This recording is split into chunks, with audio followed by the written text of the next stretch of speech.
YouTube, which should start now. And Michelle and Kay are now co-hosts. We are being live streamed. There is no more chat, at least for the time being. Yeah. Whoops, that's me in, yeah, it's hearing me once is bad enough. Okay, I think that's everything I have to do. And there are attendees. Perfect. Who are probably the presenters. Shall I do my quick spiel for the DNS first and get it out of the way? Yeah, Okay. That's a good idea. Thank you. All right. So I'm a member of the Budget Committee, but the Budget Committee has people far more dedicated to it than I have been in the last whatever. But I'm shilling for them tonight. So give me, I'll try to make this quick and painless, in part because essentially preservation rarely has a district need for the narrative statement, and we even more rarely have a budget priority for the budget priorities.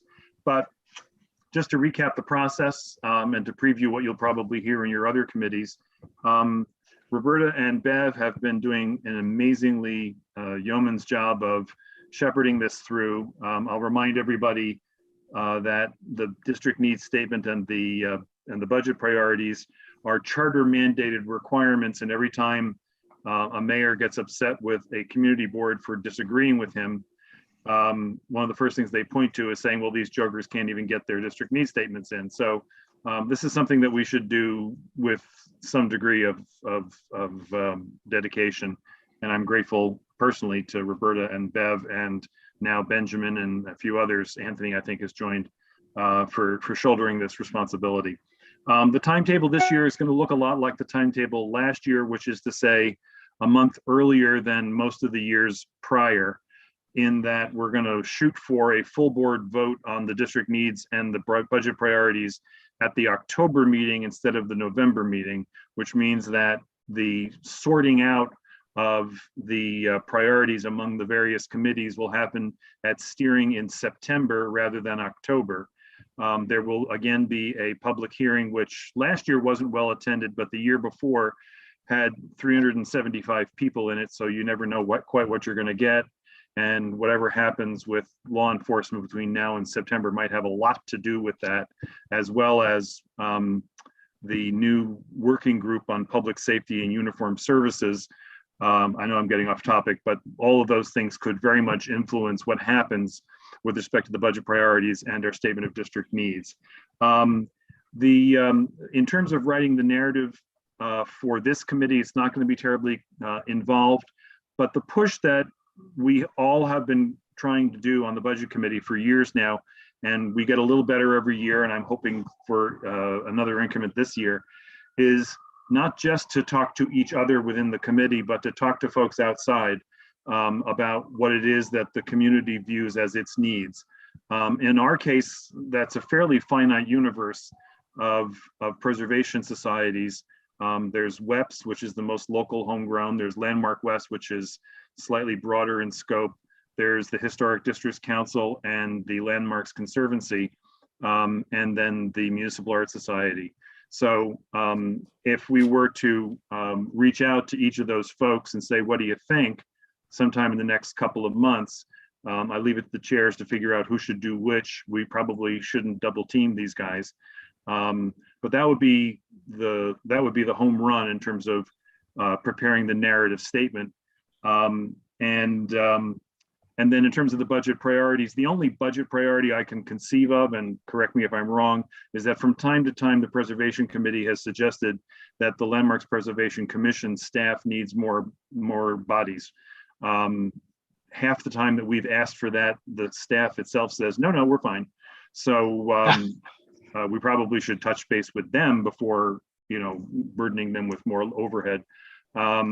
But that's, but if anybody has another thought that we're a budget priority, keeping in mind that under the new regime, Roberta and Bev have stuck to this idea of limiting our budget priorities to 20 capital and 20 expense, and that's it. And then everything else just gets put in a letter to the various agencies saying, we also think this is important. So if anybody has an idea about that, we can talk about it. I'll be glad to be your point person. I think one of the things that's important here. Oh, and the other thing that I should just mention, not necessarily relevant to this committee's work per se, but overall, is that when some poor soul has to enter all of what we write into the Department of City Planning website, and starting with last year, Roberta and Bev decided not to create a standalone document for CB7, but to just use the template from the DCP.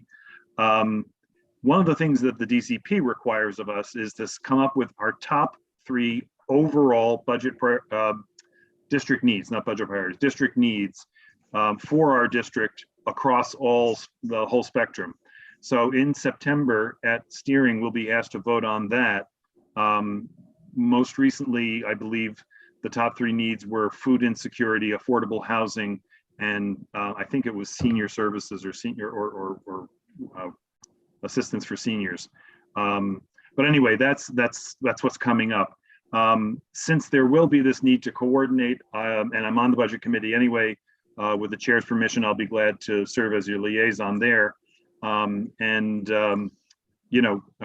pretty much it. If anybody has a question about it, as I say, preservation is historically the easiest part of the DNS to write. So I don't want to gild the lily here. But that's kind of where we're headed in terms of this. There's a great 3-page thing that Bev and Roberta wrote for how to approach the DNS this year. I won't read it to you now, but if perhaps I'll send it around to each of the committee members so that you'll have it. But I think this is a fair synopsis of what that said. So unless there's any questions, I guess we can move on. What's that third organization? They are always presenting at preservation. Landmark West, Historical Districts Council, and WEPS. What's WEPS? WEPS, the West End Preservation Society. oh yes, They're the people who originally began life arguing for the West End Historic District, which has now been achieved. That's Josette Amato and Erica Peterson. Yep. And Richard, the guy from the New York Civil Liberties Union, who I can't remember his last name. Richard Emery. Thank you. That's him. So, hi, is that Felicity? Hi. hi.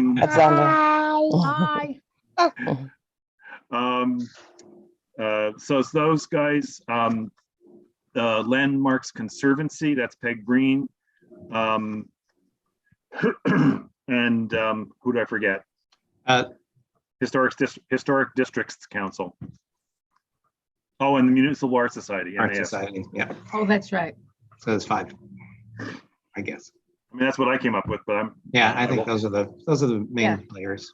Yeah, I think there is a sort of a de facto Morningside Heights group, but now that there is a Morningside Heights historic district, they probably are turning their attention to that rezoning that may or may not spill into our district, but that's. Yeah, but it might be good to include them this year, at least.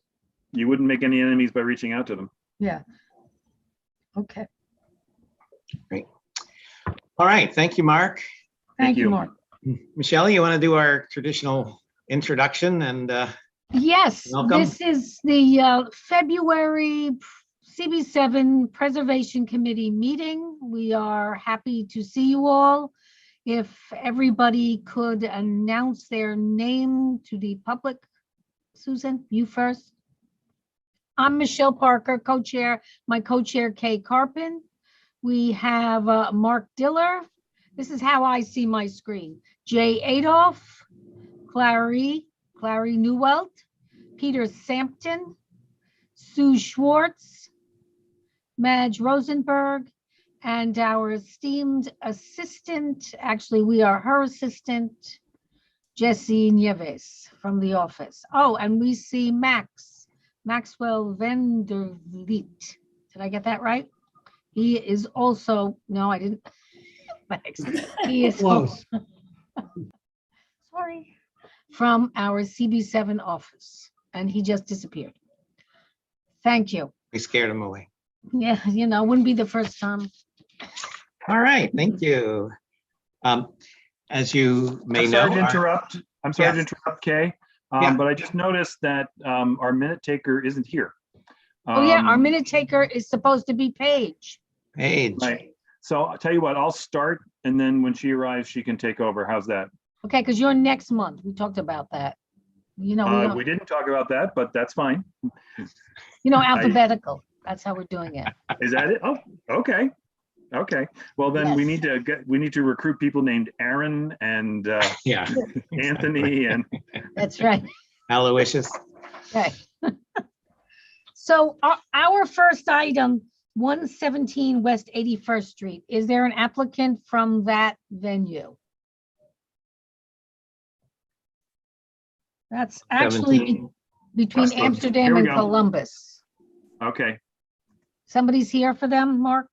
Yeah, I'm promoting them to panelists now. It's Andres, looks like Lizarraga. Great. Andres, you should be able to unmute yourself. Hi, good evening. We also have Ronette Riley on there. I don't know if you can see her and allow her to. Oh, there she is. Okay. Great. As we get going and get organized, just a reminder that our committee deals with the assessing the appropriateness of any proposal to the character of either the individual landmark or, as is usually the case, the historic district. One of the historic districts that your property may lie in. Otherwise, you probably wouldn't be here with us. And then we, once we assess that, we take a vote. We go to our full board, present our resolution about your property. And then based on that, we either Michelle or I, or sometimes other members of the committee will go to the Landmarks Preservation Commission, where our role is advisory. Anyway, so enough about that. Let's hear. No, I don't think we ever say that you're welcome to come to our full board meeting. And for this item or these items, our full board meeting is March 1st. Beginning at 6:30, and you'll probably find you can probably find the agenda on our website, hopefully at least a day before the meeting, so you can kind of gauge when your application will be in front of the full board.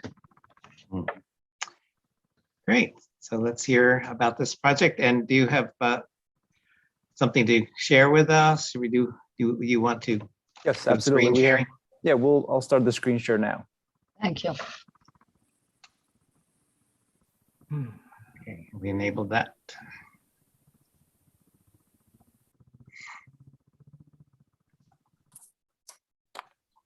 All right.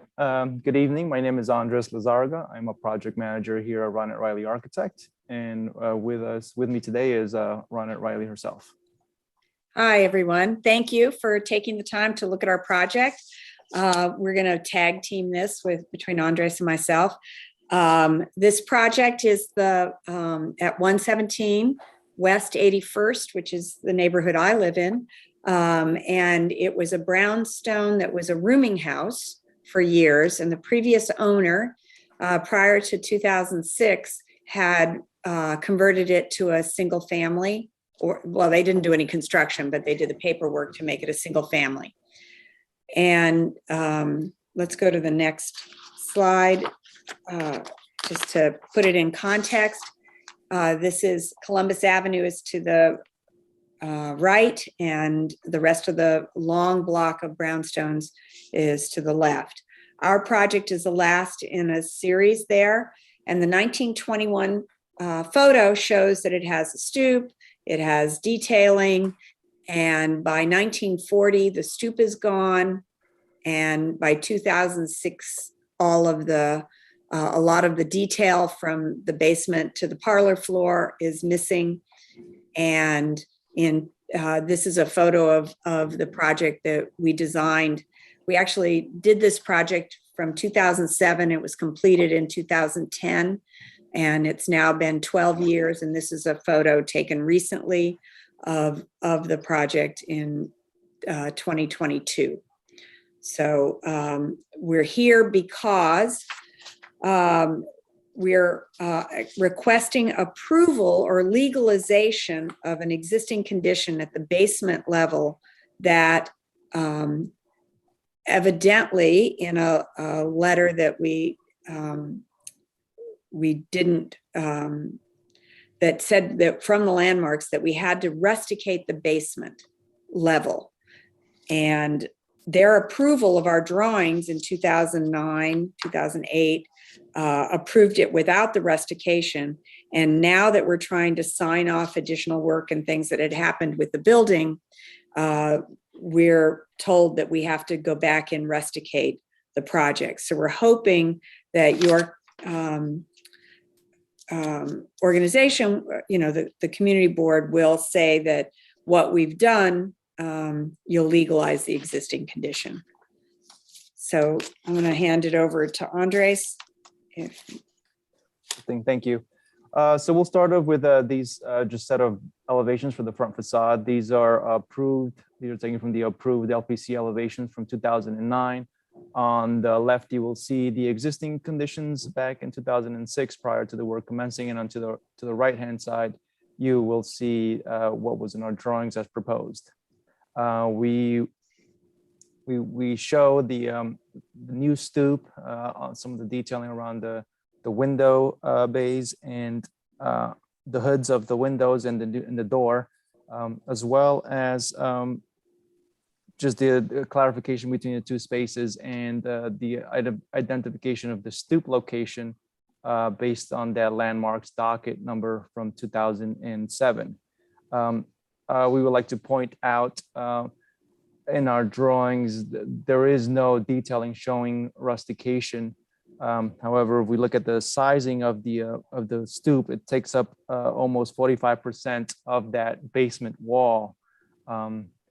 While we were designing this, obviously trying to get back into more of the historical character of the original building, we identify some of these drawings and these items for this application. Isn't there a picture where it shows rustication in the past? You have a photo? Maybe I'll wait till you Yes, get we to do that. later in the show. Yeah. I'm sorry, go ahead.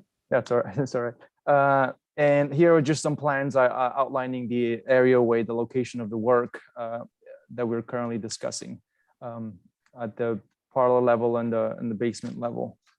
Again, these drawings note the location to put the stoop in the location where it was originally. These are just a few more excerpts again of the approved landmark drawings. And on these drawings, you can see, I'll see if I can zoom in on these, sorry. We zoom in on a couple of these items. This is the elevation of that base area. We're calling out the window guards at that basement level. We are additionally showing some of the more details at the hood and the door and the window open areas. And we're identifying the finishes here with 1-inch stucco over the wire mesh score in a brick pattern. Again, our drawings identify the stoop and the basement axis in the original location, and those reference back to the LPC docket that we're trying to legalize at this point. As we move a little further, I'll start briefly. Just the top row is the row of the drawings when we started the design work, and the bottom row are current photographs. Rana, did you want to? Yeah, well, if we just talk about it, so yes, there was rustication. It was in horrible condition when we took this job over, and because we focused the attention and detail on the new stoop and all of the recreation of the accuracy of that original drawing, we just scored the basement level to not, actually it was intended not to make it compete with what was going on. And you can look on the upper level and I don't know if you can quite see, but it was in quite bad shape. And then, and there's, once again, it's not the entire facade of the building. And since there was an original stoop there, someone put that rustication sloppily. It doesn't represent the original 1920s photo that we have. We asked for scoring only on the stoop, but if you see in the lower right hand drawing, our contractor continued the scoring around the base of the building. So we have scored lines that match the stoop lines, which were approved. And he actually even scored between the two windows on the parlor floor. Very nice. And just to put this in context, this client has been a fabulous client, and to see this project 12 years later, well maintained, you know, it really was an improvement to the neighborhood. And in fact, the brownstone that's next to the building, if you can see to the left, they've painted their rustication this horrendous red. Which is not in the photos from 2006, but we feel we've been a very good neighbor to try and complete that project. Let's go to the next one. Excuse me, is the rustication on the building to the left, would your building have been as thick as that rustication? Not from what we can discern from the 1920 photo. Mm-hmm. You know, and by the 1940s or whatever, it was gone. The bottom streetscape is what we submitted to Landmarks. It has our old building in there with no stoop, Mm-hmm. you know, just to show what a beautiful street it is. And we really concentrated a lot of our effort, if you look above, trying to get the detailing. There were examples on the extreme upper left of other stoops in the neighborhood, which had scoring, did not have rustication on it. And then our stoop, and then the drawings, for some reason, our photograph doesn't show it, but the scoring line or the scored lines are very apparent when you're there. And that was our drawing approved by Landmarks, once again, showing nothing on that basement wall, not even the scoring, but in the end, the scoring was put on that wall as well, and between the two windows. So I think, and this left hand or right hand upper photo shows how well our building with its new grills and gatework and stoop, as you come up this rise from Columbus, you know, that we sit very, I think, sensitively into the rhythm of what is going on in the rest of the street. So if we come back, if we go, I think, Andres, did you want to add anything to it? Here you get to see that bright red rustication, which I don't think is very nice. Okay, it's rusticated, but bright red is a little strange. But I think that our building is a good end piece to that entire rhythm of the street. And our clients, you know, it's been years now, and I think that it's just sort of unfortunate that we had 4 different appearances to Landmarks. 3 of the various things that we've done to the building, both in the front and the back, have all been approved, and they are signed off, and they approved our drawings built this way with no rustication, but they're now 12 years later saying we have to, you know, that we owe them rustication. We don't feel we do, because our drawings, I think, were very clear that we weren't providing it, and they approved it. And I think it would be unfair to our clients to have to come back in, and we've gotten ridiculous pricing to try and rusticate it. So that's why we're asking your, if you would consider grandfathering in what we have done. All right. Hey, and Michelle, could I jump in for the minutes? A couple of things are not clear. Yes, please. Thank you. So could you help me with the timeline here? Because I've got that there was a 20, was the application made in 2006 and then the work was completed in 09? Is that what happened, or No, were there 2 separate what happened, applications? what happened is the previous owner I mean, the previous owner that owned this building converted the building or did the paperwork to return it back to a single family home so she could sell it. I brought a client there to look at it. And the amount of money it was going to take, the inside, if you can imagine being a rooming house for 60 years or whatever, there was nothing there. And the client that I brought there had a limited budget. And I said, there's no way that you can bring this building back to its historic character with your budget. And the owner was sitting there. And so she asked if she could hire us to do the stoop drawings so she could sell the property with the stoop put back on. So we worked for that client, and that client to do those drawings. They received a Landmarks docket letter describing that there was rustication. It's been mimeographed and I think mimeographed and Xerox so often that you can't even read it practically. And all of the references in our drawings, so then a new client bought it, that the owner of the building recommended us to the new client. They hired us and we did the work for them. We took this building down to just the facade and the joists, and everything else was new of the entire building. And our client was very, very on board. We even in the back used recycled bricks, not new bricks. I know that's not part of our discussion today, but at every level, the client was sympathetic to doing the right thing.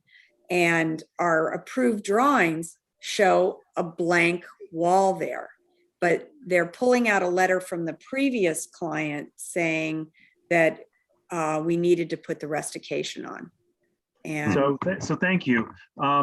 So the other thing that's not clear for the minutes, and then I'll yield to my colleagues, although I will have a question or two myself. So the new client hired you, and that was the work that was done around 2009? yes, So the work that was actually done on the stoop, was that done for the first client or the second client? No, or the did you second design it for client. the we designed ahead. it for the first client, got And it execute. approved by Landmarks, and the second client Did the work? executed the work.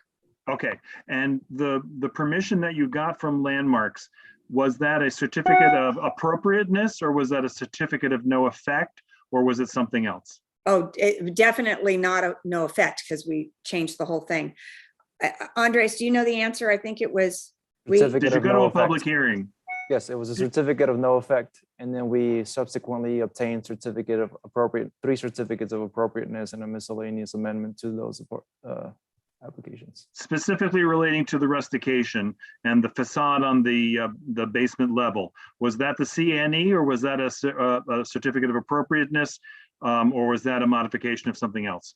it was, huh? CNE. So that was done at staff level,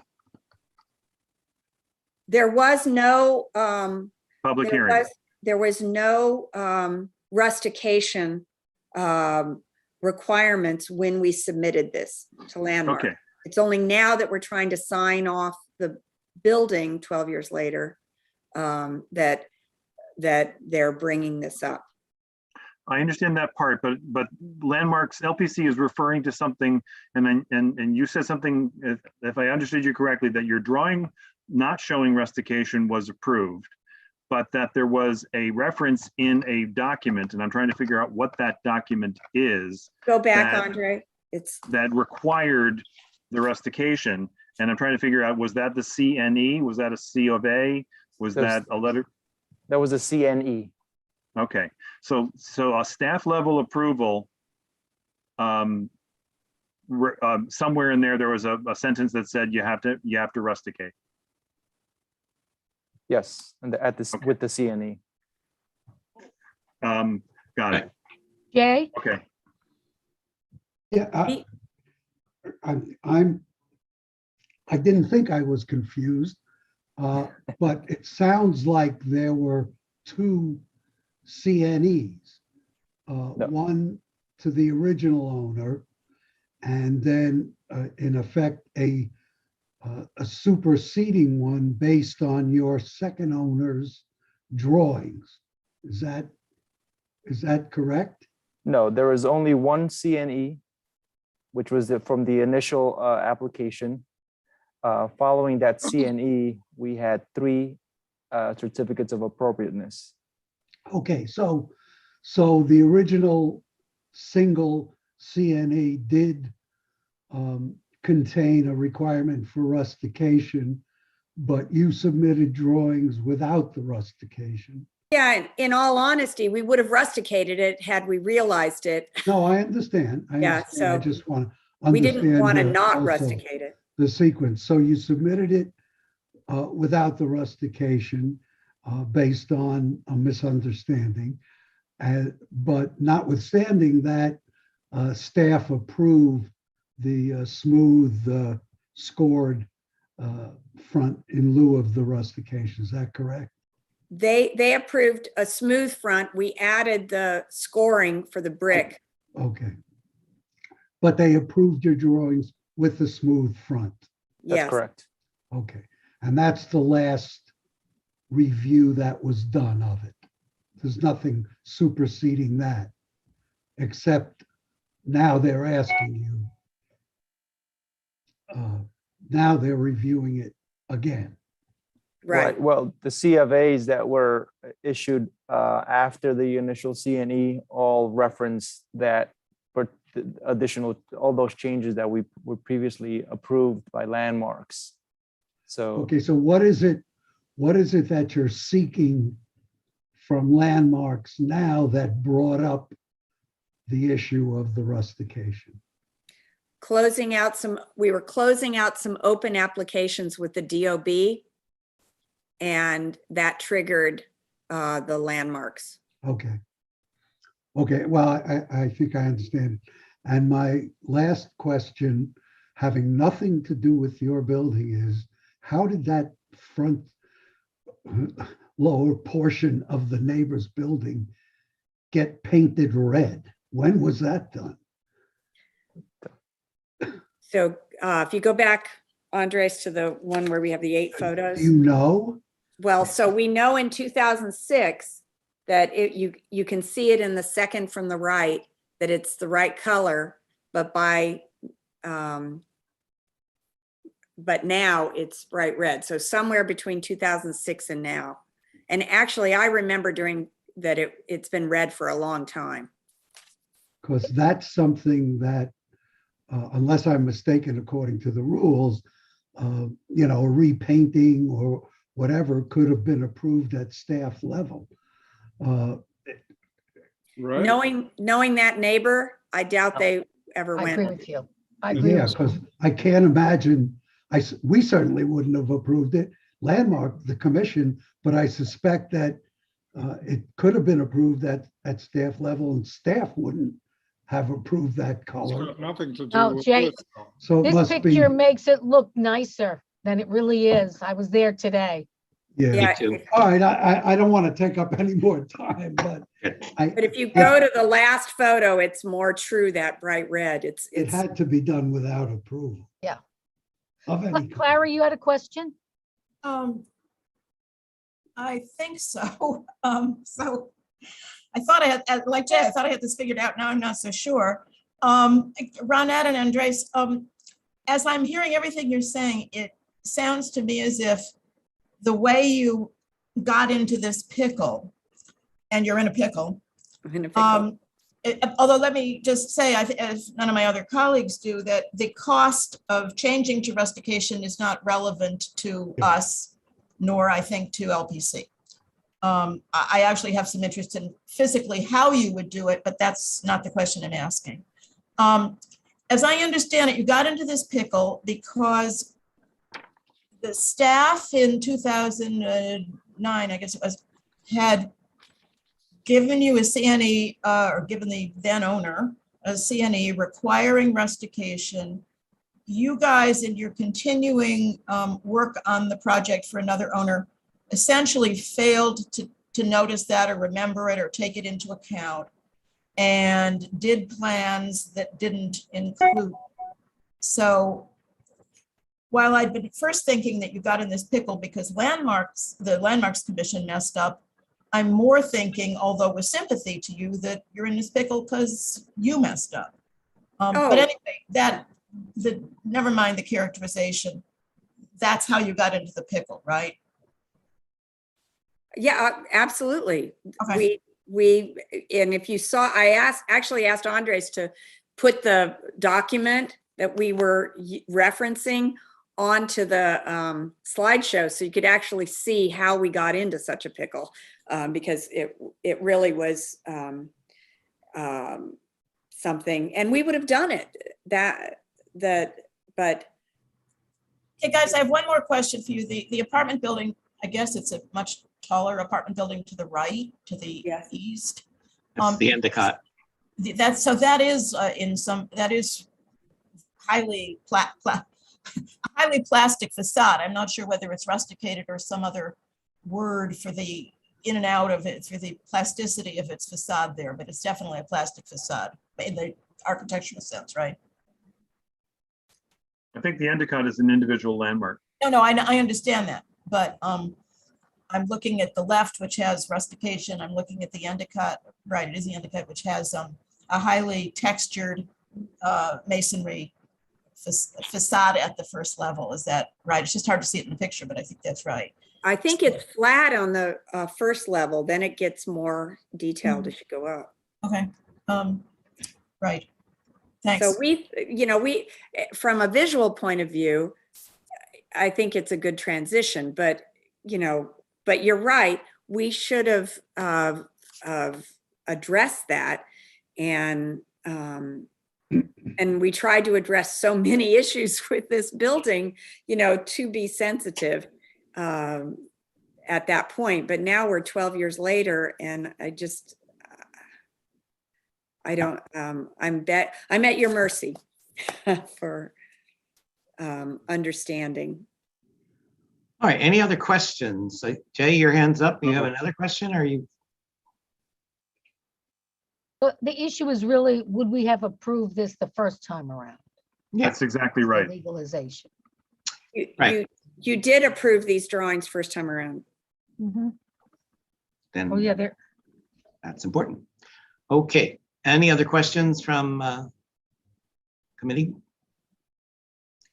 There's nobody, Mark, there's nobody here that's not on the committee, but on the board, right? If Ronette would take down or Unshare. unshare for a moment, then we can see who's here. Andres, right? Okay. Michelle Baker, I'm not sure who. Michelle Baker, are you here for a different application? Okay. And I guess the only other question is, there are 5 people in participants. I'm going to bet you all a good beer that they're here for other applications, but why don't we invite them to raise their hand if they want to be heard on this, or are members of the public or what have you. And no one's taking me up on that. So it looks like it's just us chickens. Okay, all right, chickens. Are we ready to vote? Are there thoughts, comments, Peter? I have a couple. Is this the only thing we're considering now, is the stoop and the what has happened since in the last 8 or 10 years or whatever? No, Not the stoop. It's just the rustication on the wall Only of the I basement. mean, just Yeah. the rustication of Right. the stoop. No, Oh, No, Not not the the the stoop wall, itself. the No, building wall, the basement wall. the basement wall, excuse me. and the basement wall, I mean. Yeah. That's all. Not the That's it. stoop. That's done deal. That All was right, approved. I think we should vote. Yeah. we have some comments, I think. Okay, you got Mark? okay, we have a comment from Clary? Jay. Mark said he had something, Jay, and Clary. You guys go first. A very brief comment. I think had it come before us, I think it certainly is not inappropriate. So I think it's appropriate. It's unfortunate that there was a mix-up, and I agree with Clary. We don't consider the cost. But just looking at it and in context of the rest of the building and the stoop, I think it's appropriate. I would be inclined to approve it. Thank you, Jay. Clary? Yeah, I mean, this is a tough one for me. I can't remember who was doing what at CB7 at what times, but it is quite possible, maybe Mark has a better recollection. I may have been co-chair of the committee that considered this item. I have no current recollection of having done so. So it might have come before me as co-chair or maybe not. Though we approved, I mean, I'll take your word that we approved the drawings of what you actually did this time. I suspect whoever was on the committee at that time didn't know, as indeed you had not not focused on, that there was already a document from the staff which demanded rustication, because I think if that had been presented to the committee, my surmise is we would have said, yes, yes, rustication. So the history and the fact that the committee approved it, that this committee or its predecessor did so in the past, doesn't carry a lot of weight with me, given that document from the staff that got you in, that the failure to remember of which got you into the pickle. I do agree. I tend to agree with Jay that it's, I mean, certainly we've seen a lot of worse things. We've seen LPC approve a lot of worse things. I think it really does want to be rusticated. It was rusticated. The building to the left is, the Endicott is highly plastic in its, forgive the use of the word again, in its facade. So it really wants to be rusticated. The question is, do you deserve to get out of the pickle? I haven't decided how to vote. Sorry, but I don't know yet. I want to hear what anybody else has to say. Thank you, Clary. Mark? Thank you. Am I muted? No, I'm not. Whoops. So I'm glad I wasn't talking in my sleep here. So I just found this.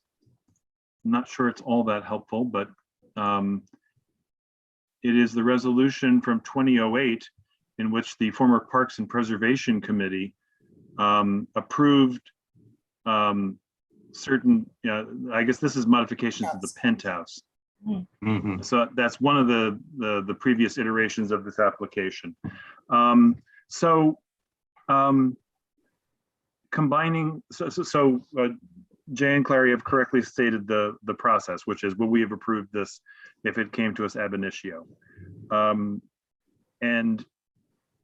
considering it in context, which is a renovation that included the restoration of all that nice detail on the front facade and the restoration of the stoop, I feel confident that I would have voted for the areaway to be rusticated or not rusticated based on the overall effect of what was presented to us. Right now, we're zeroing in on one small aspect, and I actually put a lot of faith in the observation of the applicant that the drawings were approved, but because the focus of the drawings was the stoop, the small bit of real estate that was being changed from the previous document may have been hard to see. So it may be a mutual error on the part of both the applicant and LPC. So therefore, I'm pretty confident that I would have approved this in its totality when presented. And I think that's a fairer way to look at this than just the one issue of rustication in isolation. I also think that were I to make a resolution to approve this, and I'll wait to hear what my colleagues think before I do that, that I would cite what the applicant said, which is that this is a transitional building from the very elegant and former rooming house as well, the Endicott, to a row of townhouses, that transition allows for a variation that would be different than if this were in the middle of a row of rusticated facades, and now we're breaking a pattern. So my overall vote is that I would vote to approve this. I hope that makes sense, and I'll shut up now. Thanks, Mark. Michelle? I went to the location today and stared at this building to see if anything looked irregular or out of context. And I focused on the basement wall, and I couldn't find anything that jumped out at me that screamed wrong. Right. I looked to the building at the left and I thought, oh my God, building needs help.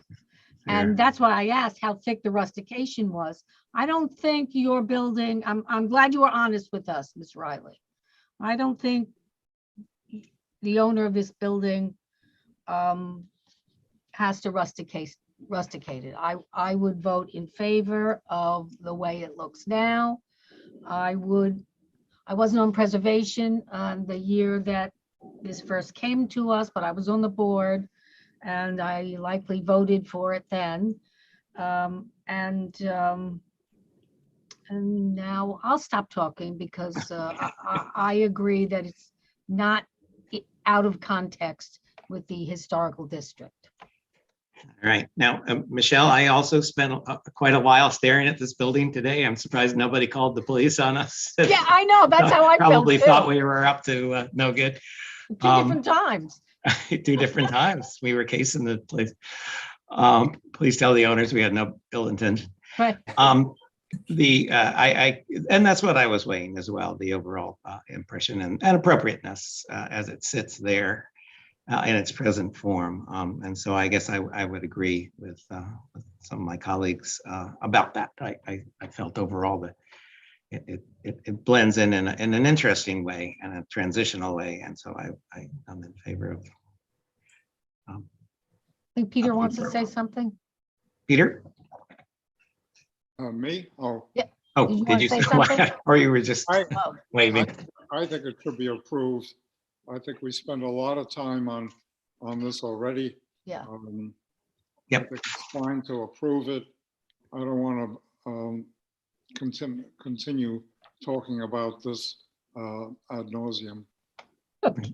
Well, then perhaps we should take a vote if that's okay with All everyone. right. Hey, if So, I could just jump in one quickly, because I just made a screw up on my hosting duties Yeah. here. There was a question in the Q&A about why we don't consider cost, and I mistakenly deleted it, so I apologize for that.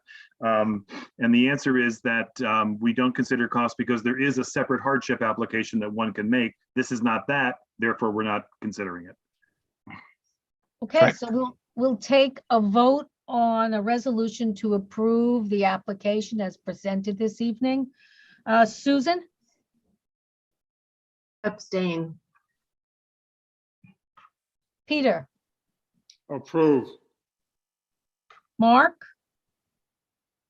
Approved, thank you. Jay, Yes, I approve. Clary, Abstain. Madge, Approve. Kay, Approve. and I'm in approval. Do we have any so the vote is to approve 1, 2, 3, 4, 5, 6 yeses. Noes, 0 noes, 2 abstain, and 0 for cause. Are there any non-committee board members here? I don't see any. Think not. Okay, so then the resolution is to approve the application as presented by a vote of 6-0-2-0. Thank you. And this is a vote to legalize Yes. the work that has already been done at the All right. basement level. Thank you. Thank you All right. so much. Thank you very much. I Thanks for appreciate joining it. us. All right, Thanks for thank your you. time. Bye. All Bye-bye. right, now we leave. If you like. Yes, or you could hang around and watch the rest of the fun. Unless you have another project, Not yet, but maybe Oh, soon. good. hopefully. Yeah, Yes. See you. thank you so much. All Thank right, you again. take care. Bye. Okay, who's here for 121 West 88?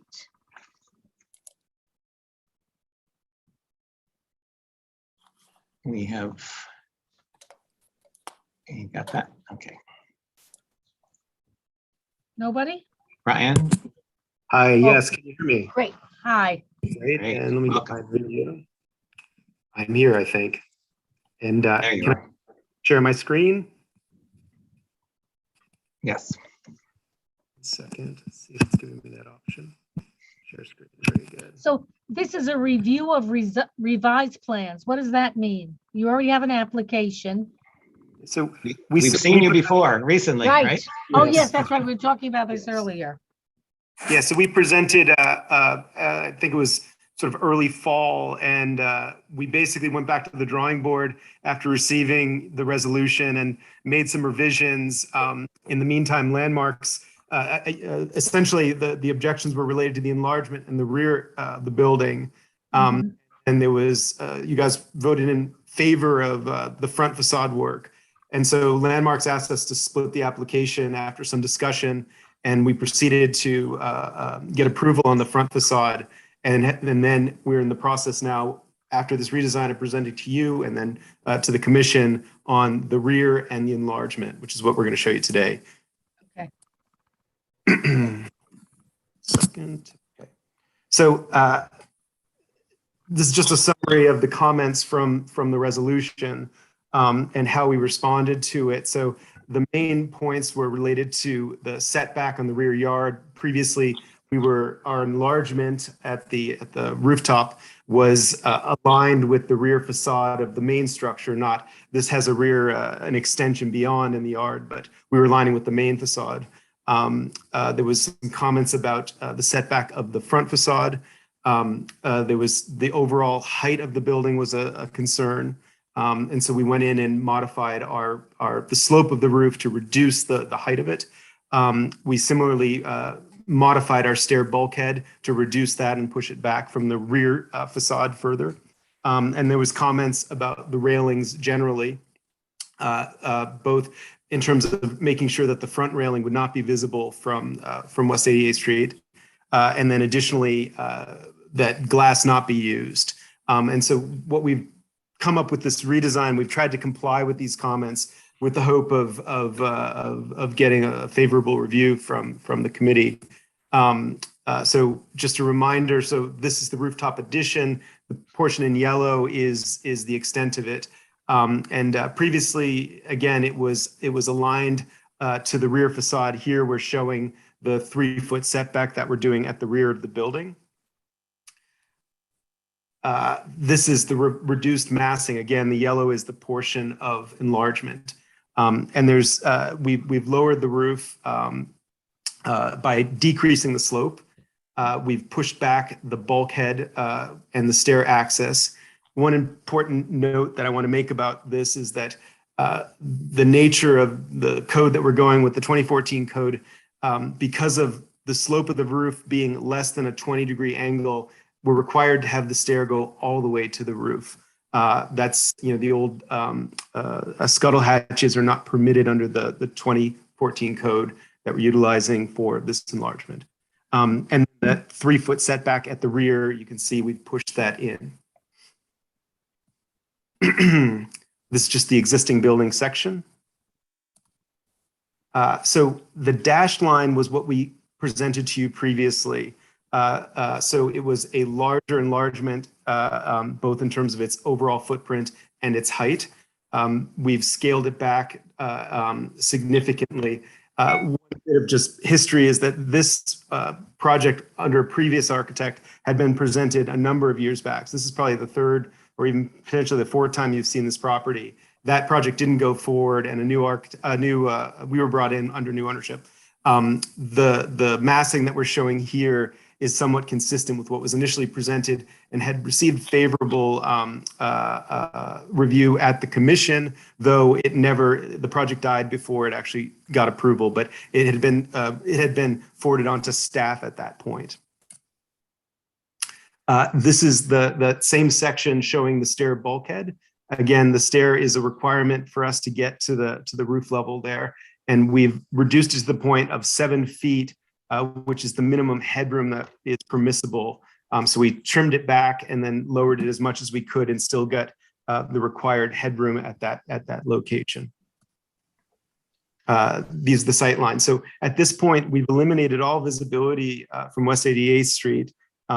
You'll probably remember there's a large playground on fronting on 89th Street, and so there is a large degree of visibility from that rear facade, which I think was what raised a lot of concern last presentation.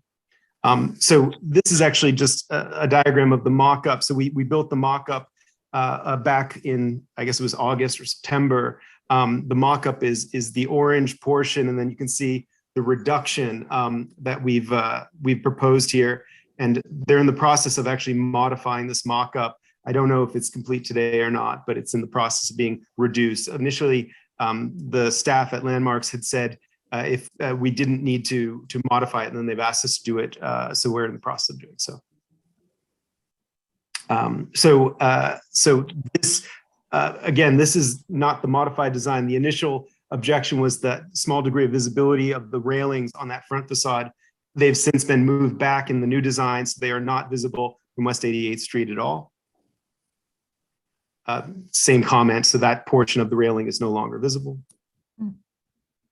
The reduction of the massing overall, there was a small bit of visibility from Columbus, looking, it's quite far away, but you can see a bit of orange there. That has been eliminated in the redesign. And the front railing, again, pushed back here, so not visible from anywhere on 88th Street. Same comment there. The rear of the building, moving in on it, there's no visibility until you're within the park structure looking at the back. A reminder, there are two adjacent enlargements on both sides of the building. So we are nestled between the two of them. It's a little bit hard to see. I'm going to try and zoom in. I hope I don't create too much complexity here. But the blue lines represent the modified massing relative to the initial orange massing that you can see there. Zoom that back out. So this is the existing elevations of that rear facade and showing a little bit of the street context. This is the modified massing that we're proposing now and renderings of it. So we've reduced the overall height, we've set it back. The actual articulation on the back, we have not changed. So the window fenestration that we're proposing here is consistent. The only change to the actual rear facade was the railings, and that's consistent with the comments. There weren't concerns raised about the fenestration, but it was the glass railings. So those have been modified, and we're putting a simple painted iron railing with vertical articulation. This is just the front facade for context. Again, at this point, the work that we were proposing here, which was restoration of the original, actually, I'll go to the next image, sorry. We are restoring the original entry to the building, to the center. It had been previously modified, and you entered in what was originally a window on the side. So we're restoring that back. And I think you folks were all in favor of that, as was the commission. So that has already been approved. But this allows you to see also the rooftop enlargement relative to also the neighboring two structures.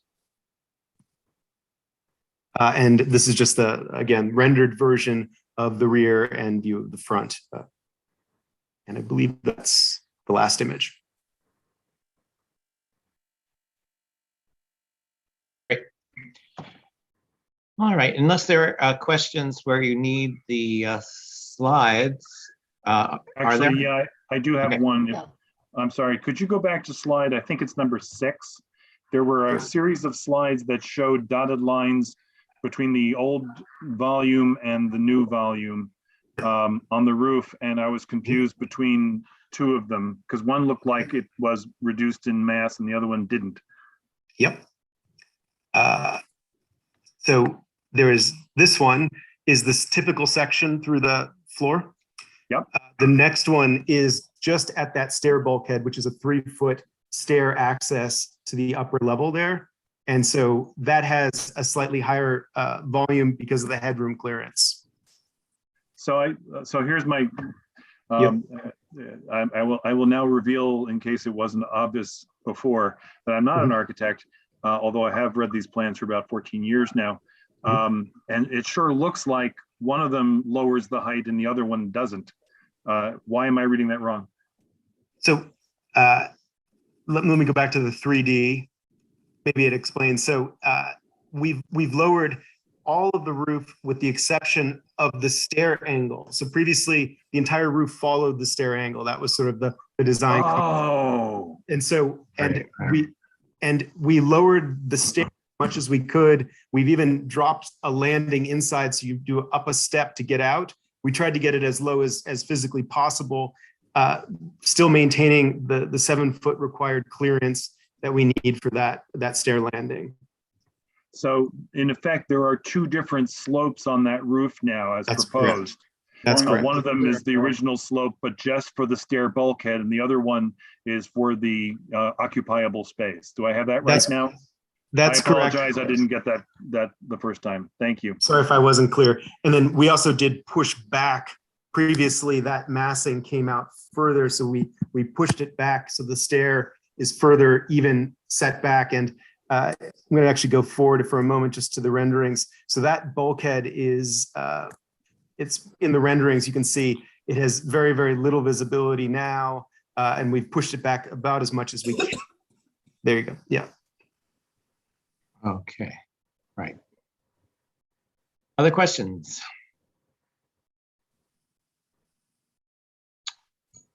Okay. Comments? I do have one question. Matt? How tall is it now? The actual height, give me one How second. tall is it at its tallest, the roof? At the bulkhead point, let me zoom in 1 second. I don't have that memorized. Yeah,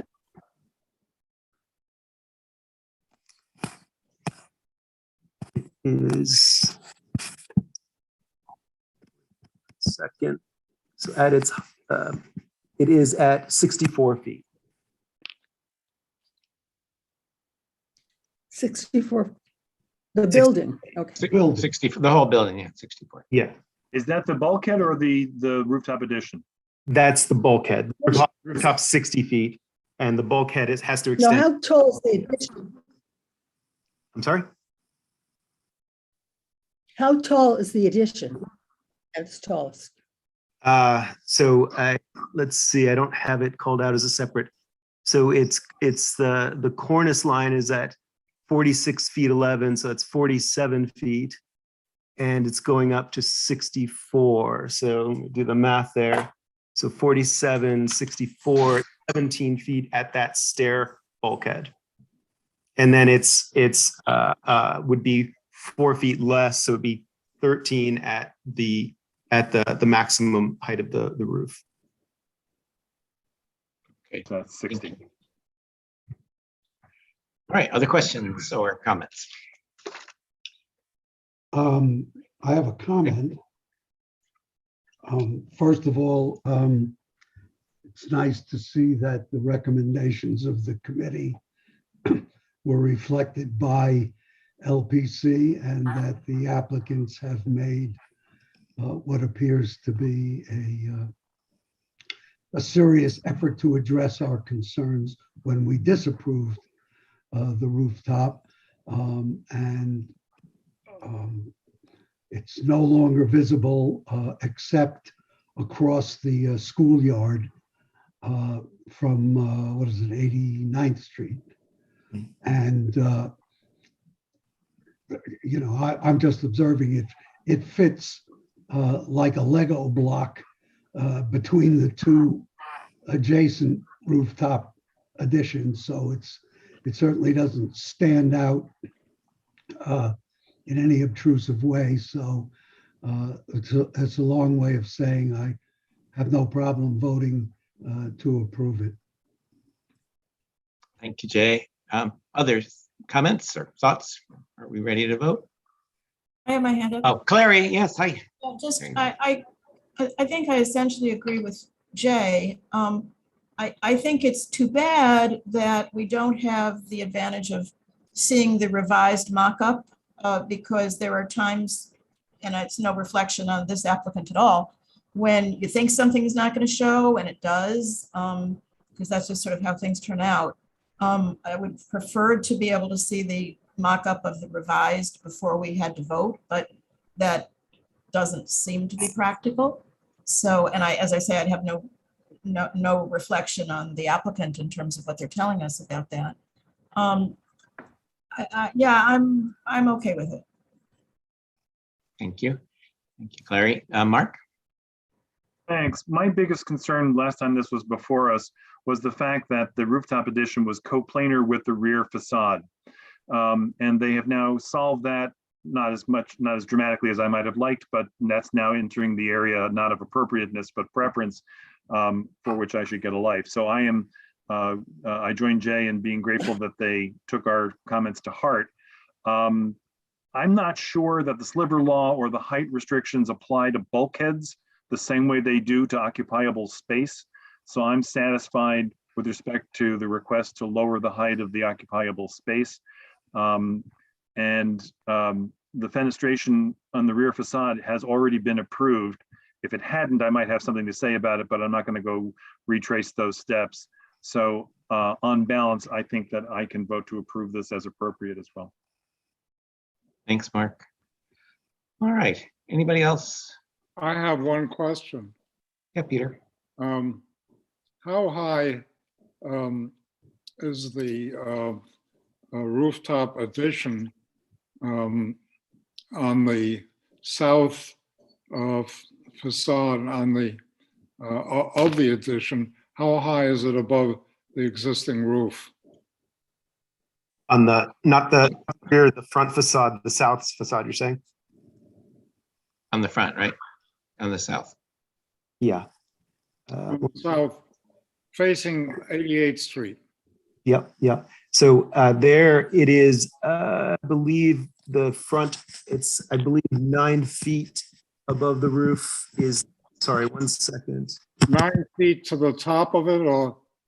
To the front, yes, to that front point right there, that's correct. Okay, all right. Good. What do you think? Oh, Mark, do you have another thought or? Okay, maybe we're ready to vote. What do you think, Michelle? Sure. Maybe take down the screen share. That work? Yes. I'm happy to make a motion to approve the application as Okay. presented. Thank you. I'll take the vote.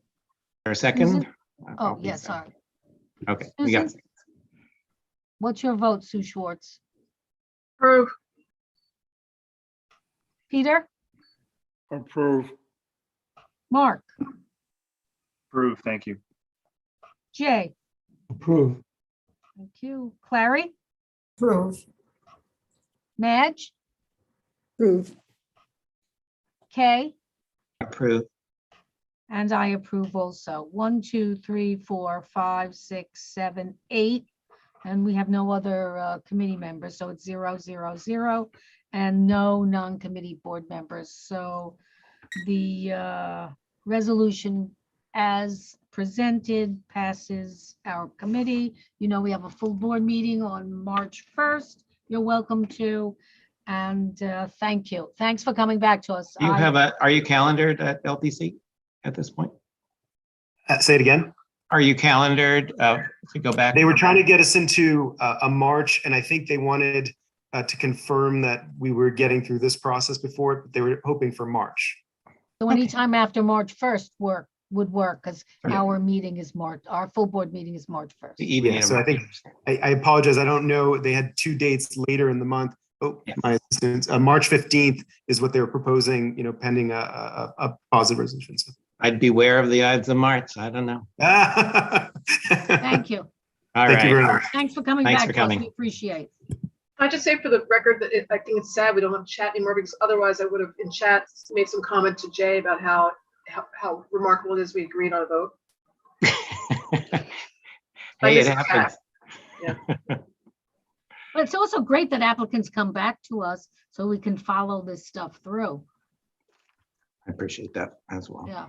Even better, the LPC apparently were the ones who inspired it. Go figure. I guess we're working well together. Yeah. Yeah. Maybe Does that mean they're so. afraid of you, Mark? I haven't been, you guys have been carrying the water for months now. Yeah, They're not afraid of me at all. They're afraid of you and me, Michelle. We're Yeah, so yeah, scary. right. All right. I doubt it. Okay, so we do have one more. Who's here for 325 Riverside? I'm promoting whoever's left. There you go. Thanks. In the spirit Hi, of I'm camaraderie. Michelle Baker. There you are. Hi, Michelle. Hi, Michelle. Welcome. Hi, well, thank you. I'm from the co-op board at 325 Riverside. I'm here to represent our board and our shareholders. Could I do a screen share? Sure. Okay.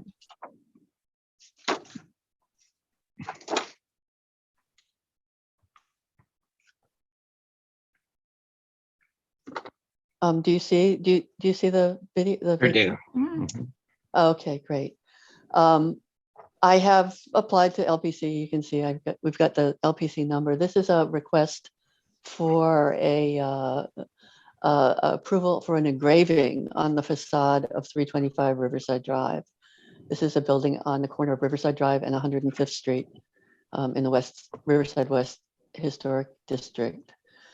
We've recently, as a board and with overwhelming support of the shareholders, named the building the Sherwood after our longtime president of the co-op board. He basically was a tenant advocate before the building went co-op. He spent most of his adult life working on behalf of the building and really had turned it around. It was a slum building. I could tell you, because I was there in the early days, how bad it was maintained, and the staff and various things. Jim turned it around. He turned it around with enormous care and respect for everyone involved, all through the 40 years of his co-op presidency, and we value him tremendously. As you can see, we want to name the building after him. So here's a picture of the building. It's there at the corner. It's the tall building at the corner there of Riverside and 105th Street. Built in 1920. I don't know if you need this kind of detail about the building. It's a 13-story building. Gaetan Agello and the Paterno brothers were involved in the building of the building. Agello was the architect. He's done, actually this team has done a number of buildings on the Upper West Side. We enjoy hearing the history, and it's part of the resolution anyway. Yep. Okay, good. Here's a photo of the facade. And we have this lintel, a limestone lintel right above the glass doors. Currently, there's nothing on that. It's about it. You can see the measurements, about 10.5 inches. It's not that big, by 123 inches across. What we'd like to do is have an engraving right across that lintel that just says Sherwood. And, we're being careful trying to find the right font and the size of the lettering so that it really fits in to the character of the building and to the historic character of the building. We have a skilled stonemason that we've lined up. He was an apprentice at St. Cathedral of St. John of the Divine 30 years ago. He's done hand-carved engravings at Temple Emmanuel and St. Thomas Church and various other historic landmarks. So he really knows what he's doing, and he uses a hammer and chisel actually to do the carving, same way that they would have done around the time the building was built. So we think this should be a very nice and historically appropriate addition. This is just to show you, we already have an engraving on the building. The architect originally engraved his name and the word architect right down in the corner there. So it's not, this is not something that the building is not out of character at all. And there is another building by the same architect, the Rutherford and the same builders actually, 360 Riverside Drive, with an engraving very much the same as we're proposing. So again, it fits with what's been done. You can see the two facades, and the two facades are very, very similar. The roof foot has been painted white, but they both got the double entry and all that. And finally, we have received an acknowledgement by Gail Brewer, Manhattan, when she was Manhattan Borough President, to support us in the naming of the building. I wanted to get it registered in the Department of Buildings as the Sherwood. And we got this very nice letter from her acknowledging again the role of Jim Sherwood in the development of the building and the maintaining of the community. One of the reasons, really the most important thing here, I think, obviously we want the building to be beautiful and to fit historically, but for us, it's very important that we recognize the values that Jim represented and that we remember those values. And I think by naming the building after him, it will help us to do that, even as people move in and out. And we've got a plaque in the lobby, and we will put this letter up also in the lobby, hopefully with a picture of Jim. So that's what I'm asking basically, is to get your approval for us to go ahead and take this to landmarks with your approval, so that we can go ahead and do that engraving. Well, thank you. We have a few questions. So Okay. Jay, want to start us off? Jay? Yeah, I don't have any questions. You were just Totally. waving with your you were virtually waving at us. I Totally see. supportive. I assume that the rendering that you showed of the engraving, that font is just for location.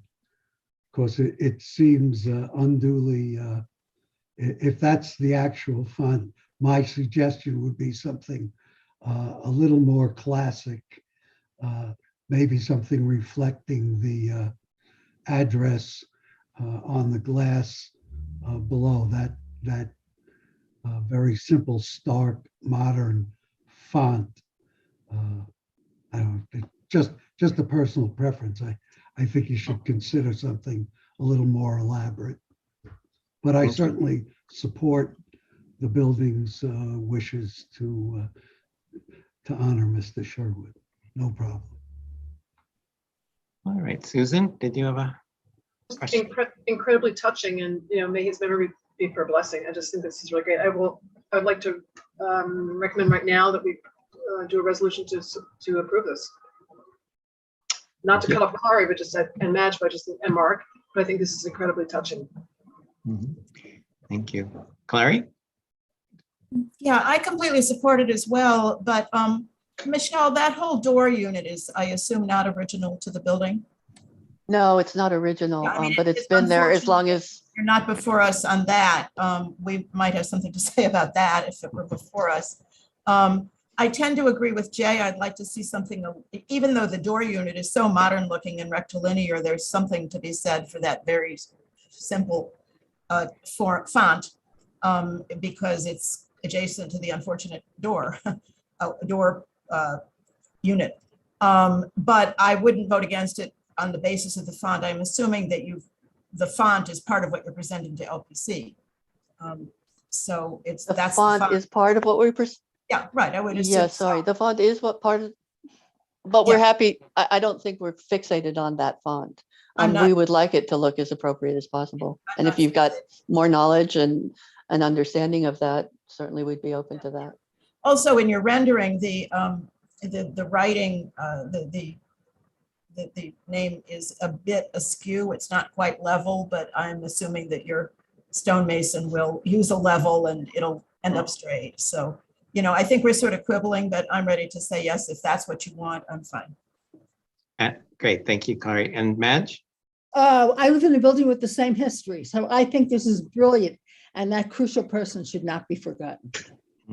Great. Mark? Echo and ditto.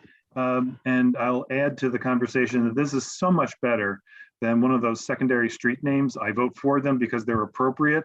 But naming the building after a person who's a community leader like that, it really will fulfill Susan's wish that this will be a blessing for generations, because now you can tell the story and then actually have a building named after that person. So kudos for you.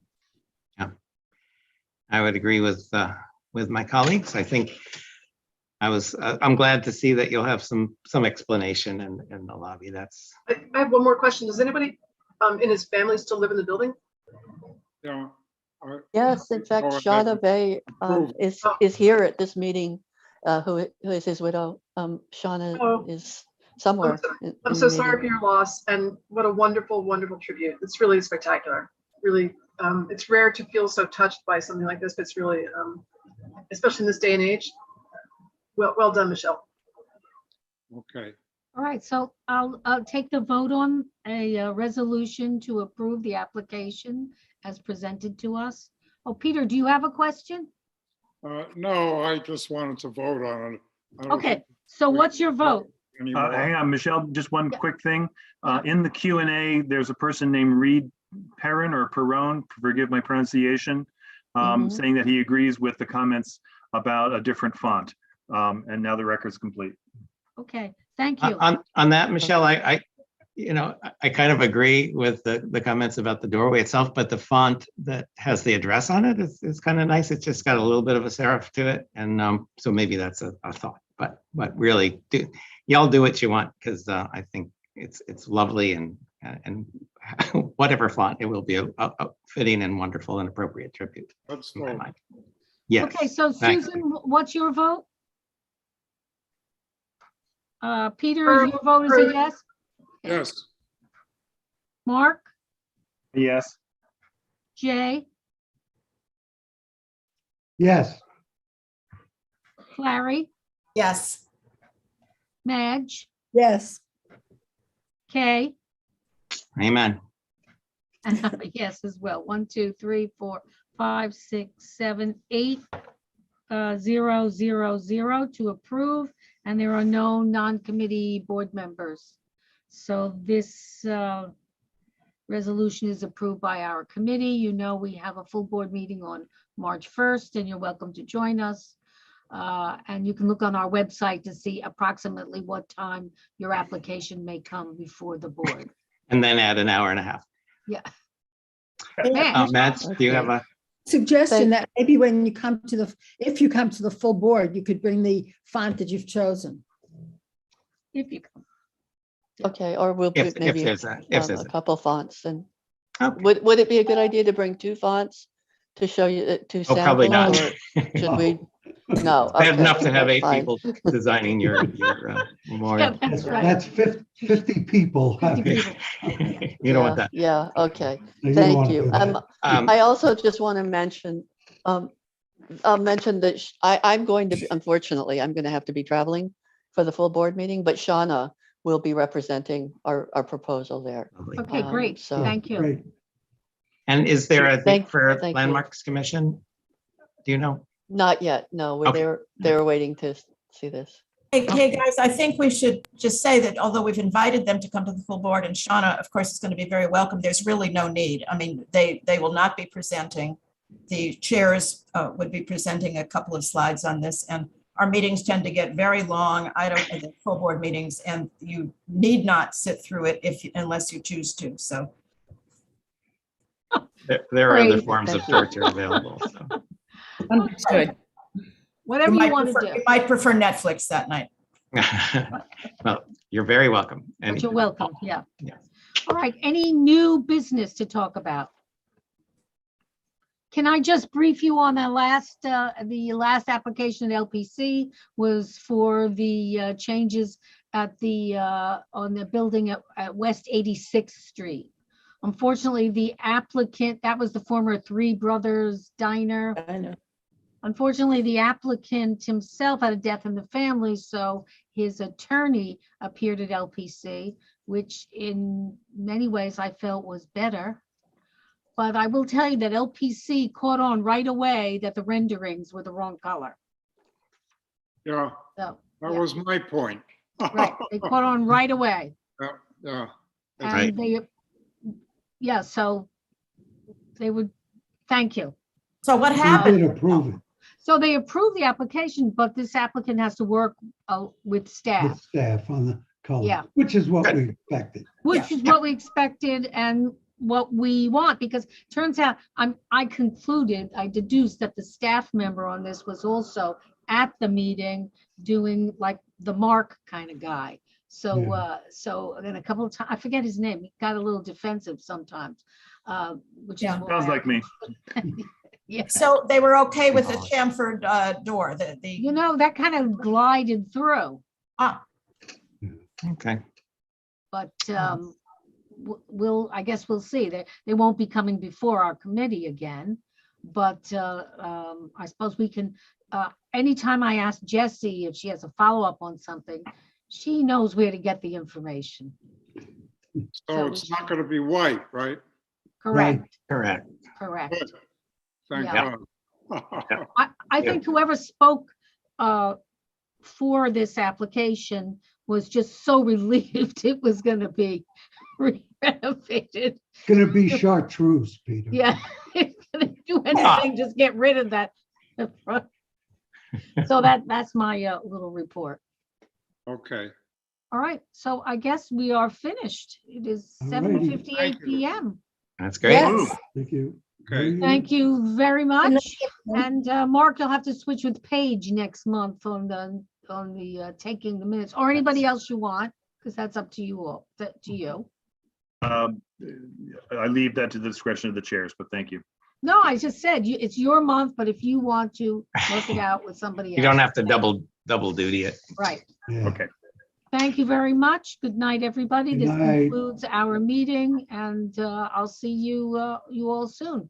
Thank you. Jesse and Max, great to have you along. Yeah, Take care. Jesse, Bye, thanks, thanks. Max, thanks. Bye-bye, everyone.